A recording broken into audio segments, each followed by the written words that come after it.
Magandang hapon po sa inyo lahat. Ako na naman po ito.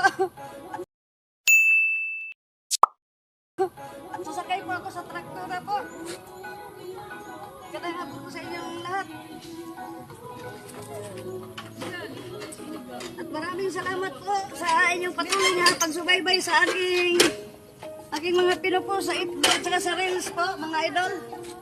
At dito po, umakyat ako sa traktora at dito po, drive ako. At pupunta rin po kami doon sa baba kasi maganda po ang view doon. At maraming salamat po sa inyo mga idol sa patuloy ng pagsubaybay sa aking pinupo sa FB at saka sa Reels po. Maraming salamat at magandang hapon po sa inyong lahat. Kanina po, nagsuot ako ng babae pero ito ngayon panglalaki naman po ang aking sinusuot po. Maraming salamat sa inyo.